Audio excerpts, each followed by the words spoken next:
భక్తివన్ ప్రేక్షకులకి నమస్కారం. మనకి కొద్ది రోజుల్లో సంక్రాంతి సంబరాలు మొదలవబోతున్నాయి.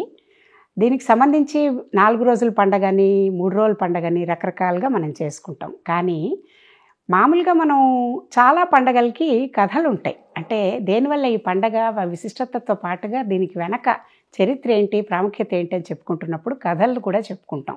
అంటే అమ్మవారు ఏదైనా అవతారం తీసుకుని ఎవరినైనా రాక్షసుని సంహరించడం కానీ అలాంటివి.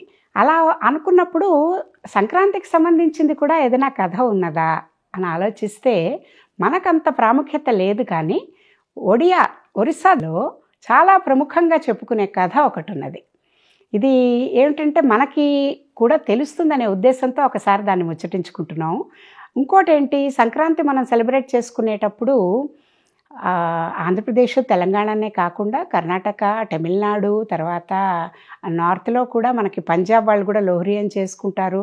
పాడి పంటలకి సంబంధించి సూర్యారాధన చేసే ఎవరైనా ఏ రాష్ట్రం వాళ్ళైనా కూడా ఈ సంక్రాంతిని సెలబ్రేట్ చేసుకుంటారు. అలాగే మన హిందువులు ప్రపంచవ్యాప్తంగా ఆస్ట్రేలియా, సింగపూరు, థాయిలాండ్, తర్వాత సిలోన్ శ్రీలంక, తర్వాత మలేషియా, సింగపూర్, ఇలా అన్ని దేశాల్లో ఎక్కడైతే హిందువులు ఎక్కువ ఉన్నారో వాళ్ళందరూ కూడా ఈ పండగలు 3 రోజులు కానీ 4 రోజులు కానీ పండగ చేసుకోవడం అనేది ఆచారంగా ఆనవాయితీగా వస్తుంది.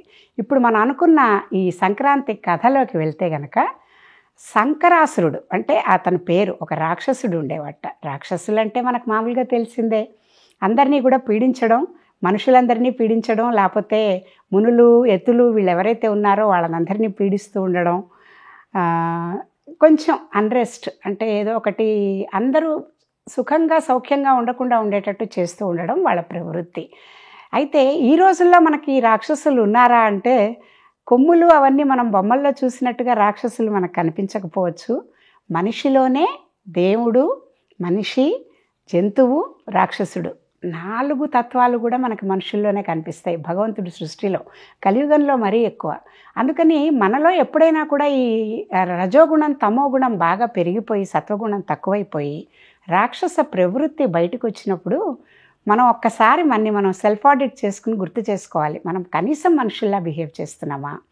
మన సత్వగుణం బాగా తగ్గిపోతున్నట్టుంది. ఈ రజోగుణం, తమోగుణాన్ని తగ్గించి మన లోపల ఉన్న అంతఃశత్రువులు, రాక్షసుల్ని ఎలా మనం కంట్రోల్ చేసుకోవాలి అని ప్రతి వాళ్ళు కనుక ఆలోచించుకుంటే చెడు మీద మంచి సాధించే విజయాన్ని మనం ప్రతిరోజు పండగలాగానే జరుపుకోవచ్చు.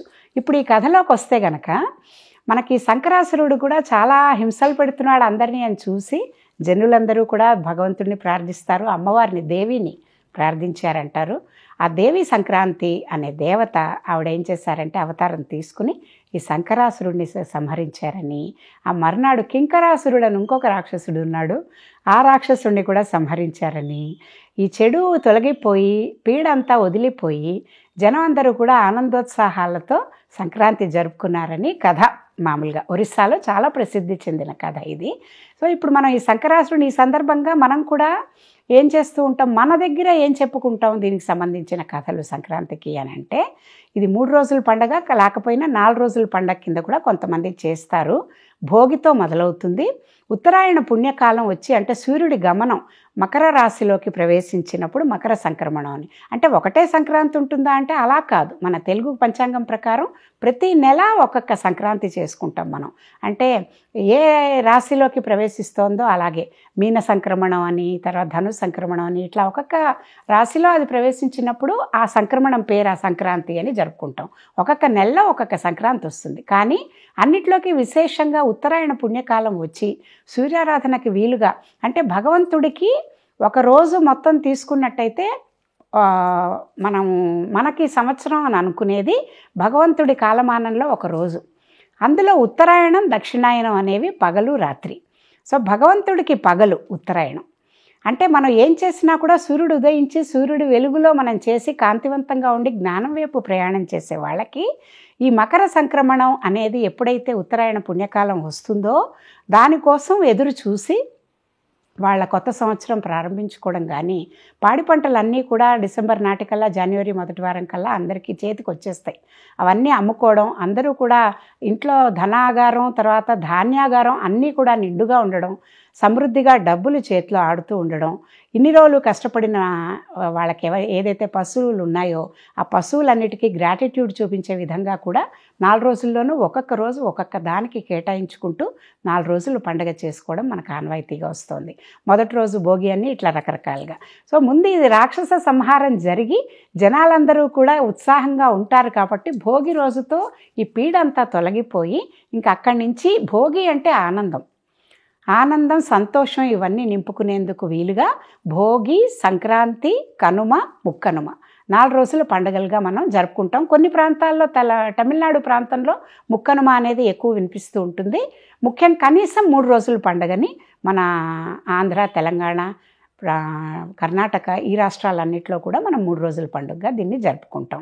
అయితే ఉత్తరాయణంకి ఎందుకంత ఇది వచ్చింది అన్నప్పుడు భీష్ముడిని తలుచుకోకుండా మనం ఈ సంక్రాంతిని, ఉత్తరాయణ పుణ్యకాలాన్ని మనం మర్చిపోకూడదు. భీష్ముడు పితామహుడు తనకి వాళ్ళ తల్లిగారు ఇచ్చిన వరం ఇచ్చా మరణం.